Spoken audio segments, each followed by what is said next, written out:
Imagine a car that never needs to stop for fuel, a vehicle that doesn't just drive, but takes to the skies.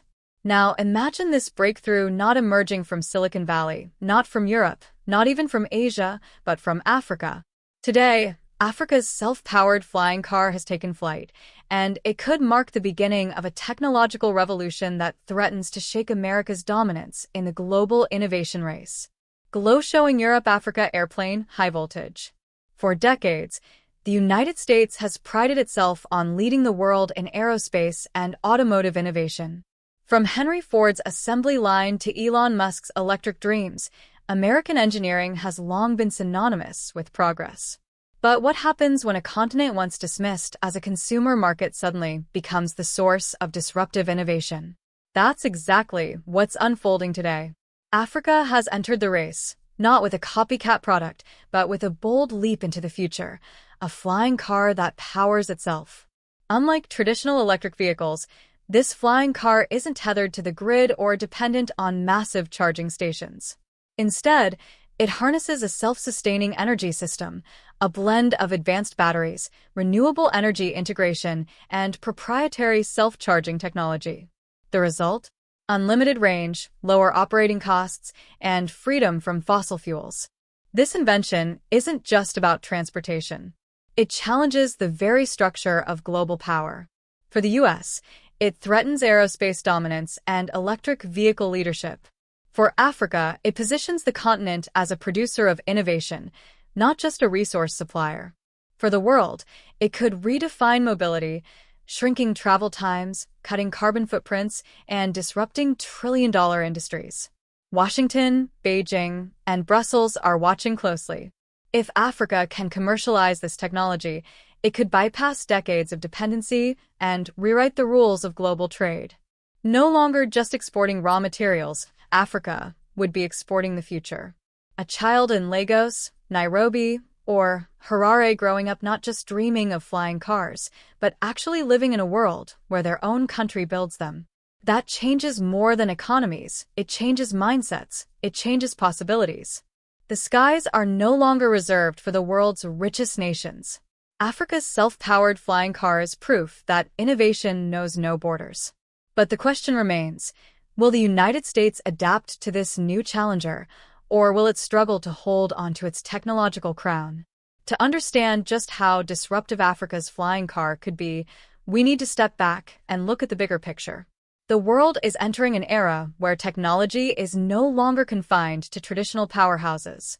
Just as Japan shocked America with cars in the 1970s and China surprised the world with electric vehicles in the 2010s, Africa is now writing the next chapter. With a leap so bold, it bypasses decades of incremental progress.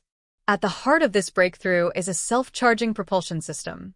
Engineers describe it as a closed-loop energy cycle, a design that continuously regenerates power while in motion. That means no charging stations, no endless wait times, and no reliance on fragile grids. For flying cars, where weight and range are critical, this is more than a step forward, it's a paradigm shift. But here's the twist. The core technology isn't funded by trillion-dollar corporations or billionaire-backed labs. It's been developed by innovators working against the odds, often with limited resources, but limitless imagination. And that story alone makes it even more powerful. America's dominance has long relied on control of patents, aerospace supremacy, and defense technologies. If Africa succeeds in scaling a flying car that powers itself, the U.S. risks losing control of both the skies and the narrative. Imagine a future where African nations aren't importing Tesla cars or Boeing aircraft, but exporting their own self-powered fleets across the globe. For Washington, this isn't just about technology. It's about influence. Losing ground in innovation means losing leverage in trade deals, partnerships, and even geopolitics. This flying car could become the symbol of a larger transformation. From renewable energy projects in Kenya, to drone innovations in Rwanda, to fintech revolutions in Nigeria, Africa is shifting from being the world's raw materials supplier to becoming a laboratory of bold solutions. And the flying car is just the beginning. With vast solar potential, untapped rare earth reserves, and a young, tech-driven population, Africa could leapfrog the stages of industrial development that the West took centuries to build. But let's not be naive. Such a disruptive technology won't rise without resistance. Questions remain. Will global powers attempt to suppress or buy out this innovation? Can Africa protect its intellectual property from predatory giants? And most importantly, can these flying cars scale from prototypes to mass production? One thing is clear, the stakes are higher than ever. This isn't just about transportation. It's about who writes the future. As Africa's self-powered flying car takes to the skies, the world's superpowers are paying attention, and not all of them are pleased. In Washington, officials are scrambling to assess the threat. For decades, America's aerospace giants like Boeing, Lockheed Martin, and Tesla's vertical mobility projects have dominated the skies. But this African breakthrough represents something they didn't predict, a leapfrog technology that could erode America's edge. Behind closed doors, U.S. defense analysts are already asking, what if these flying cars can be militarized? What if the skies belong not to us, but to Africa? Meanwhile, in Beijing, the response is very different. Instead of resistance, China sees opportunity. Chinese manufacturers, already dominating the EV supply chain, are eager to partner with African innovators. By providing mass production capabilities, China could position itself as Africa's ally, while quietly securing influence over a technology that could reshape global transport. It's a play straight out of Beijing's Belt and Road strategy: invest, partner, and dominate. Across the Atlantic, Europe faces a dilemma. With its ambitious Green Deal, the EU is desperate for clean transport solutions. But if Africa leads this revolution, Europe risks becoming a follower instead of a leader. For Brussels, the flying car is both a promise and a threat, a promise of meeting climate goals faster, and a threat to its auto industry built over a century. For Africa, this is more than just technology. It is a statement of independence, a declaration that the continent will no longer be sidelined.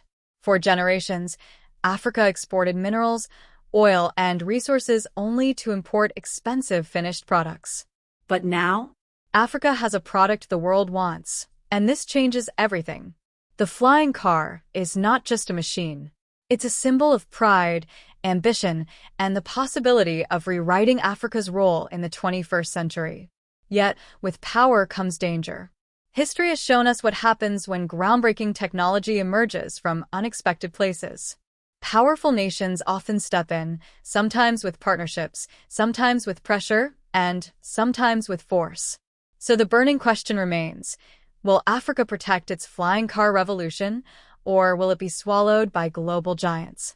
Possible sabotage, buyouts, or pressure from global corporations. Africa's strategies to defend its innovation, patents, alliances, regional cooperation.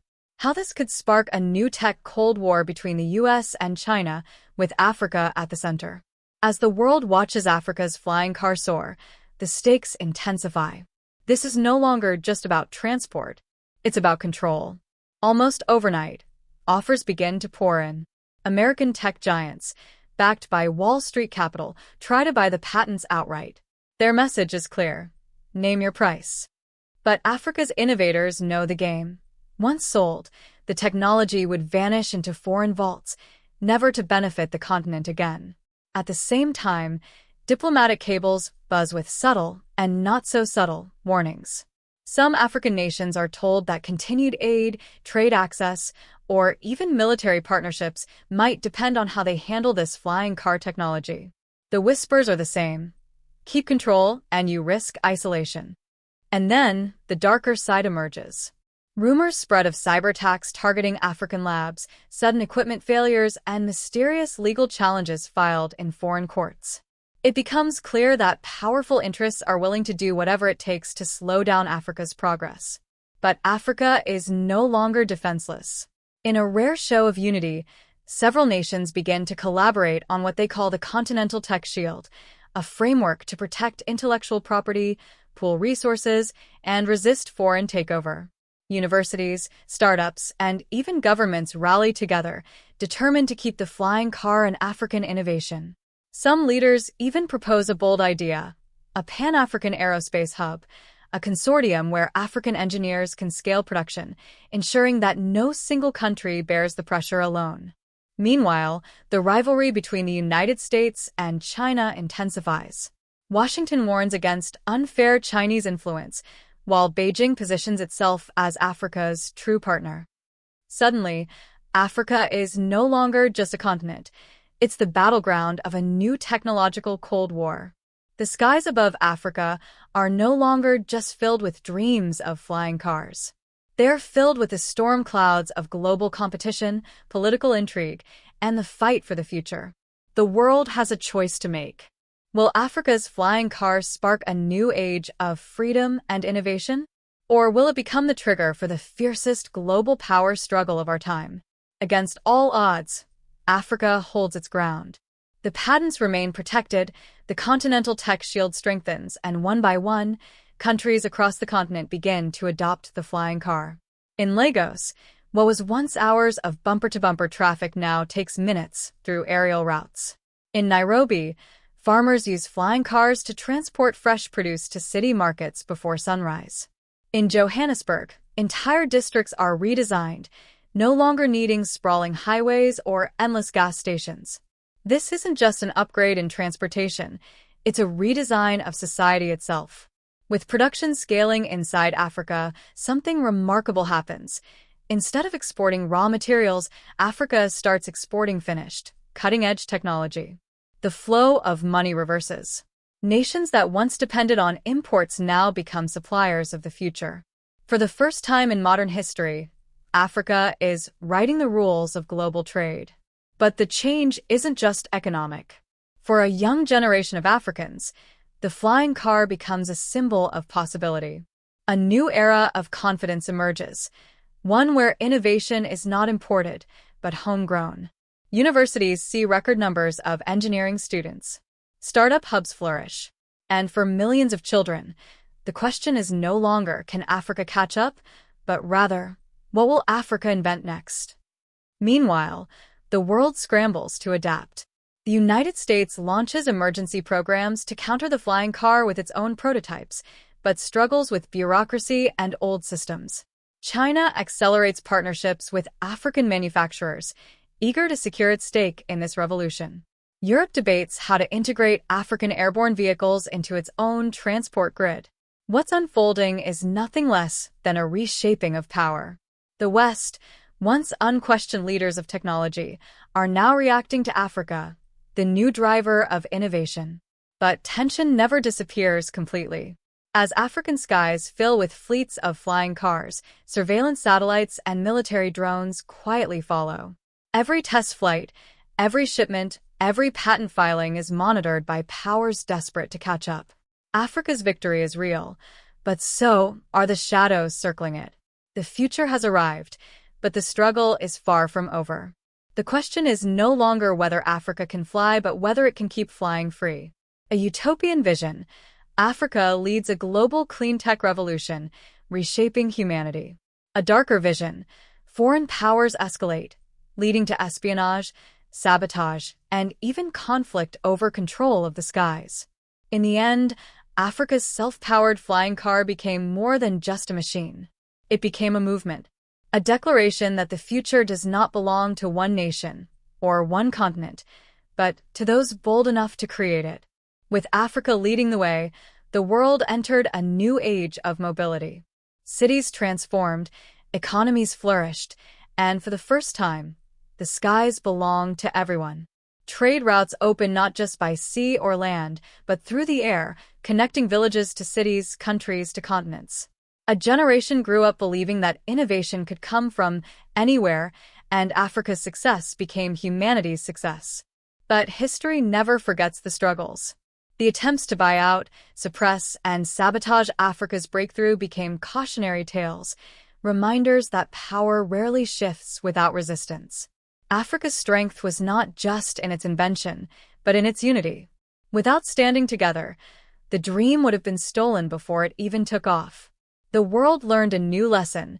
Dominance is temporary, but innovation is universal.